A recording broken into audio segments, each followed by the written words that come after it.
iPhone SE rumored to release next year. Since the release of the so far latest iPhone SE, also known as iPhone SE 3 and iPhone SE, enthusiasts have eagerly been awaiting the next model rumored to be in the works. Cost effectiveness is something which has crucially played the key role in bringing global acclaim to the iPhone SE series, as budget-bound individuals can easily grab them under $500 with top-notch processor, durability, and wireless charging support. With the reportedly upcoming iPhone SE 4 being the talk of the town, rumors are suggesting at its potential launch next year. While there's so much on the cards for iPhone SE 4, a few properties that appear to be certain include a new and more modern design and a handy size. As Apple hasn't disclosed when or if a latest iteration of the iPhone SE is coming or not, the only option we're left with is to determine the release schedule by looking at previously followed timelines. Let's have a look at them. iPhone SE, March 21st, 2016. Apple iPhone SE 2020,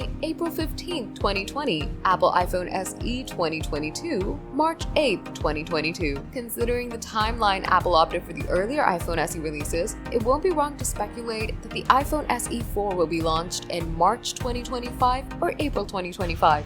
This release schedule has been corroborated by Ming-Chi Kuo, a reliable analyst, and a Korean publication named The Elic earlier this year, with the former sources claiming the iPhone SE 4 not to be part of Apple's plans for 2024 or 2025, and the latter being of the view that mass production of the iPhone SE 4 is delayed by a year to 2025. Whichever tip we go with it, it's been clarified that Apple most likely isn't going to launch the iPhone SE 4th generation this year.